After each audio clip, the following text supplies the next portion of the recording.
La historia de Tutankamón no es solo un cuento de oro y tesoros, es un misterio. ¿Cómo alguien tan débil y desconocido llegó a ser el dueño más famoso y rico de toda la historia de la humanidad? Para entender este enigma, necesitamos dos protagonistas. El primero, el rey olvidado, el propio Tutankamón. El segundo, el aventurero obstinado que lo sacó a la luz. Primero, el rey olvidado, Tutankamón. ¿Quién era Tutankamón? No era Ramsés II, ni un gran gobernante, ni un guerrero formidable. Era un niño que subió al trono con solo 9 años y murió súbitamente a los 19. Lo más importante, ¿hijo de quién era? Tutankamón era hijo de Akenatón, el rey hereje o el malvado, como lo llamaban los sacerdotes. Akenatón hizo una revolución religiosa, abolió todos los dioses antiguos, incluido Amón, y decidió adorar únicamente a Atón, el disco solar. Tutankamón, cuyo nombre original era Tutankatón, llegó después de todo ese caos. Los sacerdotes y los altos funcionarios del Estado lo obligaron a restaurar lo que su padre había destruido, devolver el culto a Amón y restaurar la capital en Tebas como antes.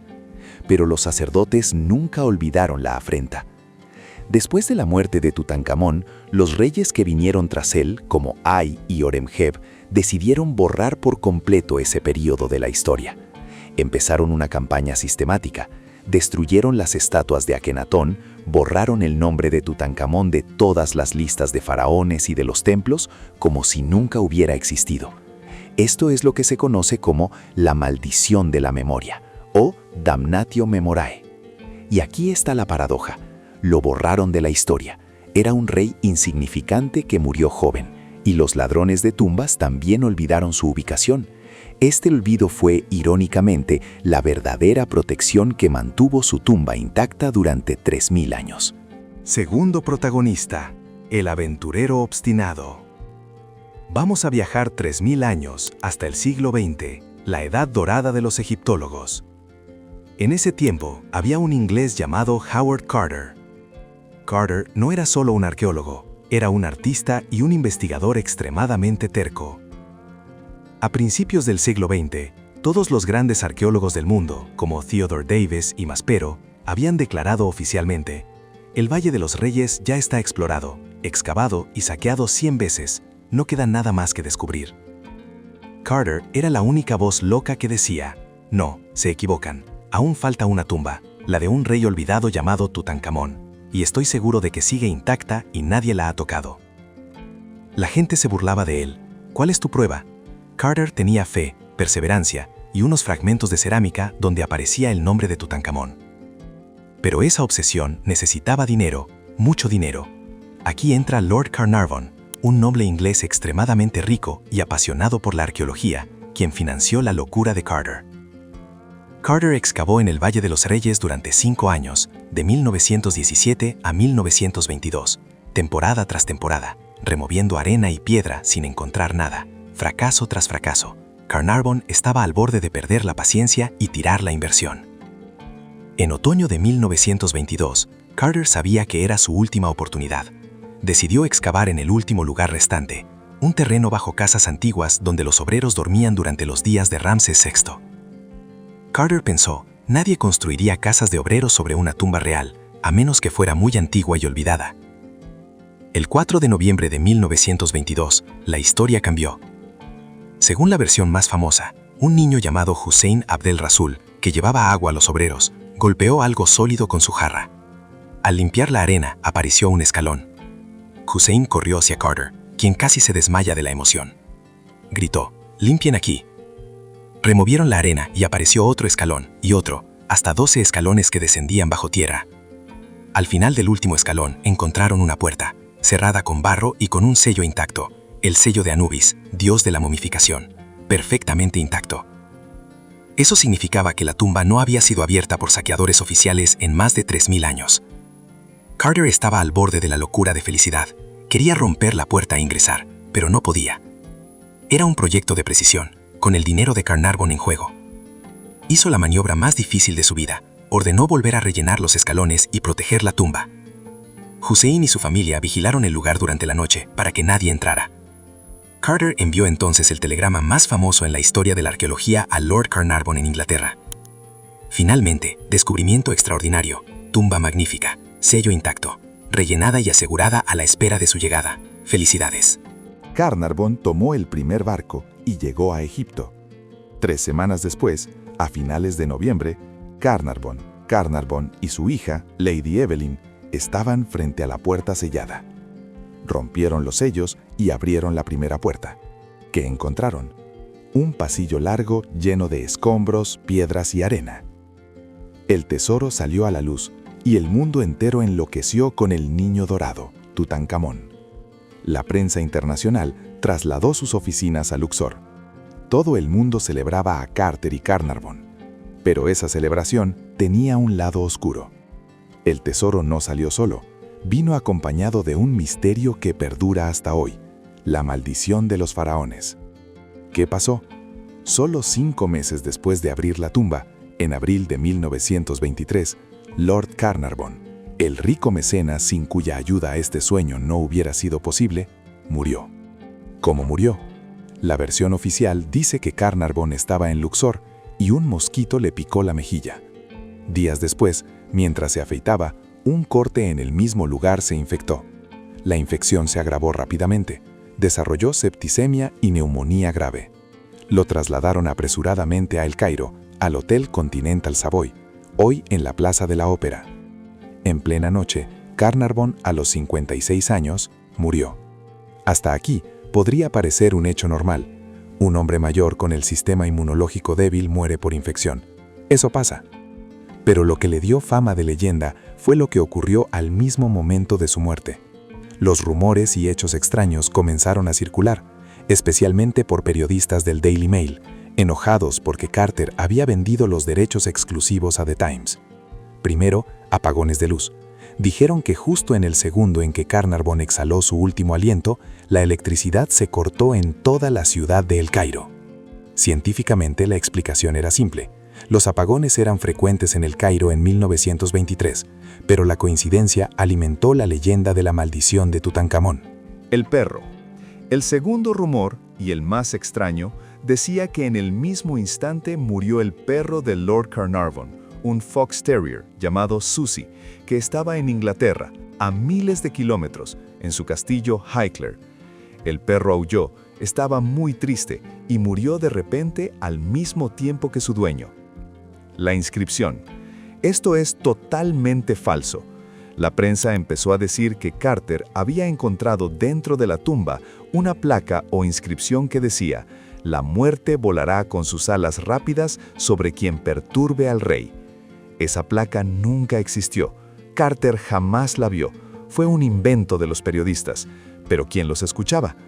Arthur Conan Doyle, el creador de Sherlock Holmes, que creía en los espíritus, le dijo a la prensa: «Estoy convencido de que Carnarvon murió por espíritus malignos o una maldición que protegía la tumba». Así nació la famosa maldición de los faraones. Después empezaron a suceder muertes de personas asociadas con la tumba. Arthur Mace, uno de los asistentes más importantes de Carter, murió años después de neumonía. George J. Gould, un millonario estadounidense que visitó la tumba, murió meses después de fiebre misteriosa. Incluso el secretario de Carter murió, ya fuera por suicidio o asesinato. La gente empezó a enloquecer, pensando, ¿la tumba estaba realmente maldita? Pero, ¿cuál es la explicación científica? Los científicos buscaron respuestas lógicas. La maldición era solo un invento periodístico. Sin embargo, al examinar los tesoros con cuidado, encontraron otros secretos, más reales y aterradores. El misterio se dividió en 2 enigmas. El enigma de la momia. ¿Cómo murió el joven rey? Sabemos que murió a los 19 años, pero ¿cómo? Hasta los años 60 nadie sabía. En 1968, un equipo realizó radiografías a la momia y al mirar el cráneo se sorprendieron. Encontraron un agujero extraño en la parte posterior del cráneo con pequeños fragmentos de hueso dentro. La prensa y científicos de todo el mundo interpretaron esto como un asesinato. Tutankamón no murió en la guerra, sino en una conspiración palaciega. ¿Quién podría haberlo matado? Los principales sospechosos eran el anciano ministro Ay, quien después de la muerte de Tutankamón se casó con su viuda, Ankesenamón, y se convirtió en faraón. Tenía un motivo muy fuerte. Su comandante militar, Horemheb, quien se convirtió en faraón después de Ay. Esta teoría del asesinato fue la historia oficial durante 40 años. Tutankamón fue considerado el rey asesinado, hasta que en 2005 el doctor Zahi Hawass y su equipo decidieron resolver el misterio de una vez por todas. Usaron un escáner moderno y sofisticado para examinar la momia y lo que descubrieron cambió toda la historia. No hubo asesinato. El agujero en el cráneo no fue causado por un golpe, sino que fue hecho con un cincel muy preciso. La verdadera causa de su muerte fue otra completamente diferente. ¿Cuál fue? El análisis de ADN en 2010 reveló que Tutankamón tenía pie sambo en su pierna izquierda, lo que explicaba muchas complicaciones médicas. Aquí surge la pregunta más importante de toda la historia. ¿Por qué él? ¿Por qué Tutankamón? Estamos hablando de una civilización de 3000 años gobernada por faraones poderosos, y aún así, el que se volvió famoso fue este rey niño. Ramsés II, sobre quien hicimos un video, construyó casi la mitad de los monumentos de Egipto. Tutmosis III creó un imperio formidable y construyó la Gran Pirámide. Verdaderos reyes legendarios. Y sin embargo, si le preguntas a cualquier persona en la calle, ya sea en Egipto, Nueva York o Tokio, por el nombre de un faraón, el 90% dirá Tutankamón. Como el rey más débil y más olvidado, de quien nadie sabía casi nada, se convirtió en el icono número 1 de la civilización egipcia. El secreto no estaba en su vida, el secreto estaba en su muerte. No estaba en sus logros, porque prácticamente no tuvo tiempo de hacer nada. El secreto estaba en su tesoro. Encontramos a Ramsés II, a Tutmosis y a la reina Hatshepsut. Encontramos sus momias magníficas. Pero, ¿cómo las encontramos? Las encontramos humilladas. Durante la última época de los faraones, los ladrones robaron todos sus tesoros, rompieron los sarcófagos y tiraron las momias al suelo. Los sacerdotes recogieron las momias, las pusieron en simples cajas de madera y las escondieron en la montaña para protegerlas. Encontramos los cuerpos de los reyes, pero no su gloria. Pero Tutankamón fue olvidado, su nombre fue borrado de la historia, y su tumba era pequeña y estaba escondida bajo las casas de los trabajadores. Los grandes ladrones de tumbas lo olvidaron. Parece que ladrones pequeños intentaron entrar, años después de su entierro, y robaron algunos objetos, pero los guardianes los detuvieron y cerraron la tumba de nuevo. Desde entonces fue olvidado. Ese olvido fue el error histórico que cometieron los sacerdotes al borrar su nombre, pero también fue la protección divina de su tesoro. El resultado de cuando Howard Carter abrió la puerta en 1922 no fue simplemente abrir una tumba. Él estaba abriendo una cápsula del tiempo. Por primera vez en la historia de la humanidad, vimos la gloria de los faraones con nuestros propios ojos. Por primera vez, vimos a un rey dormido dentro de un sarcófago de oro, dentro de otro sarcófago de oro, dentro de un tercer sarcófago de oro, dentro de un cofre de piedra, sobre 4 capas de oro apiladas unas sobre otras. Por primera vez, vimos la máscara dorada colocada sobre su rostro exactamente como estaba hace 3000 años. No encontramos solo oro, encontramos toda su vida. Encontramos sus carros de guerra, los juguetes con los que jugaba, sus sandalias, su trompeta de guerra, e incluso el ramo de flores secas que su esposa, Ankesenamón, dejó sobre el sarcófago como último adiós. Tutankamón es el único faraón que nos ha llegado intacto al 100%. Es el único que nos mostró cómo eran de verdad los faraones, carne y hueso. Y aquí llegamos a la pregunta más importante de toda esta historia. ¿Por qué él? ¿Qué significa Tutankamón? Toda la historia gira en torno a esto. ¿Por qué él? Estamos hablando de una civilización de 3000 años, gobernada por verdaderos reyes. Ramsés II, sobre quien hicimos un video, construyó la mitad de los monumentos de Egipto. Tutmosis III creó un imperio formidable. Jefes poderosos construyeron la Gran Pirámide. Y sin embargo, si preguntas a cualquier persona en la calle, ya sea en Egipto, Nueva York o Tokio, por el nombre de un faraón, el 90% dirá Tutankamón. Cómo el rey más débil y más olvidado, de quien nadie sabía casi nada, se convirtió en el icono número 1 de la civilización egipcia. El secreto no estaba en su vida. El secreto estaba en su muerte. No estaba en sus logros, porque prácticamente no tuvo tiempo de hacer nada.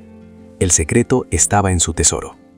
Encontramos a Ramsés II, a Tutmosis y a la reina Hatshepsut. Encontramos sus momias magníficas, pero ¿cómo las encontramos? Las encontramos humilladas. Durante la última época de los faraones, los ladrones robaron todos sus tesoros. Saquearon las momias, arrancaron el oro, rompieron los sarcófagos y tiraron las momias al suelo. Los sacerdotes recogieron las momias, las pusieron en simples cajas de madera y las escondieron en la montaña para protegerlas. Encontramos los cuerpos de los reyes, pero no su gloria. Pero Tutankamón fue olvidado, su nombre borrado de la historia, y su tumba era pequeña y estaba escondida bajo las casas de los trabajadores. Los grandes ladrones de tumbas lo olvidaron. Parece que ladrones pequeños intentaron entrar años después de su entierro y robaron algunos objetos, pero los guardianes los detuvieron y cerraron la tumba de nuevo. Desde entonces fue olvidado. Ese olvido fue el error histórico de los sacerdotes al borrar su nombre, pero también fue la protección divina de su tesoro. El resultado de cuando Howard Carter abrió la puerta en 1922 no fue simplemente abrir una tumba. Él estaba abriendo una cápsula del tiempo. Por primera vez en la historia de la humanidad, vimos la gloria de los faraones con nuestros propios ojos. Por primera vez, vimos a un rey dormido dentro de un sarcófago de oro, dentro de otro sarcófago de oro, dentro de un tercer sarcófago de oro, dentro de un cofre de piedra, sobre 4 capas de oro apiladas unas sobre otras. Por primera vez, vimos la máscara dorada colocada sobre su rostro tal como estaba hace 3000 años. No encontramos solo oro, encontramos toda su vida. Encontramos sus carros de guerra, sus juguetes como el cenet, sus sandalias, su trompeta de guerra. Incluso encontramos el ramo de flores secas que su esposa, Ankesenamón, dejó sobre el sarcófago como despedida final. Tutankamón es el único faraón que nos ha llegado intacto al 100%. Es el único que nos mostró cómo eran realmente los faraones, carne y hueso.